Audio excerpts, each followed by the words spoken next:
YouTube ঘেটে লাভজনক dragon ফলের চাষে বিশেষ সাফল্য পেলেন পুরাতন মালদার পরিমল রাজবংশী নামে এক যুবক। পরিমলের বাড়ি পুরাতন মালদা ব্লকের মহিষবাথানি গ্রাম পঞ্চায়েতের গোয়ালপাড়ায়। তিনি পেশায় মালদা থানার একজন ভিলেজ পুলিশ কর্মী। তবে কাজের ফাঁকে চাষবাস নিয়ে ব্যস্ত থাকতে তিনি ভালোবাসেন। সেই ভালো লাগা থেকেই বছর 3 আগে ইউটিউব ঘেটে লাভজনক ড্রাগন ফলের চাষ সম্পর্কে প্রথমে খুঁটিনাটি তথ্য সংগ্রহ করেন। এরপর মহারাষ্ট্র থেকে 300 পিস ড্রাগন গাছের চারা কিনে আনেন। সেই চারা চাষ করে প্রথম বছর তিনি তার অল্প পরিমাণ জমিতে পরীক্ষামূলকভাবে ড্রাগন ফলের চাষ করেন। আর সেই চাষে আশাতীত সাফল্য ও লাভের মুখ দেখতে পেয়ে এবছর তিনি তার 2 বিঘা জমিতে 6000 পিস ড্রাগন গাছের চারা লাগিয়েছেন। ইতিমধ্যে সেই চারা বড় হয়ে ফল দিতে শুরু করেছে। বর্তমানে তার জমিতে প্রায় 5 কুইন্টালের মতো ড্রাগন ফল রয়েছে, যা প্রতিদিন অল্প অল্প করে গাছ থেকে ভেঙে পাইকারি বাজারে বিক্রি করে ভালো লাভের মুখ দেখছেন তিনি। ড্রাগন ফল চাষি পরিমল রাজবংশী জানালেন, ড্রাগন চাষ যথেষ্টই লাভজনক, কারণ বাজারে এই ফলের চাহিদা রয়েছে যথেষ্টই। বর্তমানে পাইকারি বাজারে ড্রাগন ফল 180 টাকা থেকে শুরু করে 190 টাকা কেজি দরে বিক্রি হচ্ছে। এই দামে ড্রাগন ফল বিক্রি করে তিনি লাভের মুখ দেখছেন।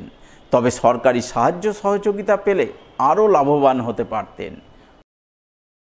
প্রথমত আমি ইউটিউব থেকেই অনুপ্রাণিত হই যে এটা একটা লাভজনক চাষ, তাই আমি এই চাষটাতে এসেছি।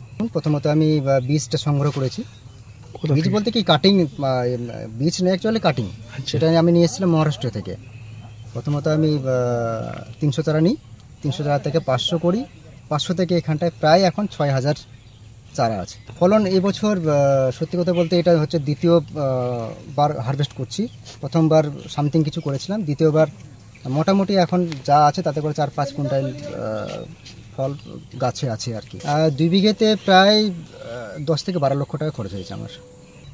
মোটামুটি এই চাষটার ফল আসে কিন্তু 6 মাস, আচ্ছা, জুন থেকে নভেম্বর অবধি। তাতে করে আমার 2 বার ফল অলরেডি ভাঙা হয়ে গেছে, আর এখনও 8 থেকে 10 বার ভাঙতে পারবো। কৃষি দপ্তর থেকে কিছুই সুযোগ সুবিধা পাইনি, শুধু একটা পেয়েছিলাম উদ্যান পালন থেকে, সেটা হচ্ছে মালচিং। আচ্ছা, ওইটুকুই। ওনারা আসেন এখানে এসে ছবিটুকু করে নিয়ে গেছেন, একটা সেমিনারও হয়েছে। যদি কিছু বলা হয় যে কিছু সরকারিভাবে যে সহযোগিতা, ঠিক আছে দেখছি, এই করছি, এইভাবে ইয়ে হয়। কিন্তু সত্যি কথা বলতে আমি কিন্তু কোনো সাহায্য পাইনি, শুধু মালচিং ছাড়া উদ্যান পালন থেকে। ছাত্র পরিষদের রাজ্য সম্পাদক মনিরুজ্জামানের উদ্যোগে এক short pitch boundary cricket tournament হয়ে গেল মালদার কালিয়াচক 2 নম্বর ব্লকের উত্তর লক্ষ্মীপুর গ্রাম পঞ্চায়েত এলাকায়। শনিবার উত্তর লক্ষ্মীপুরের দেবীপুর দিয়ারা হাজিপাড়া গ্রামের ছায়া সুশীতল মাঠে এই ক্রিকেট টুর্নামেন্ট অনুষ্ঠিত হয়, যার নাম দেওয়া হয় ছারকাবস্তি প্রিমিয়ার ক্রিকেট লিগ।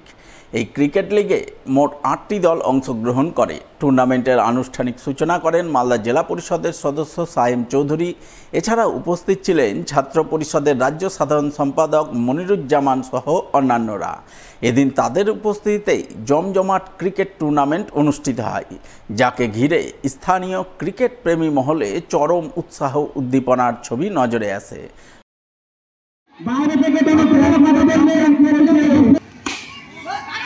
দুর্দান্ত শট, আবার 4।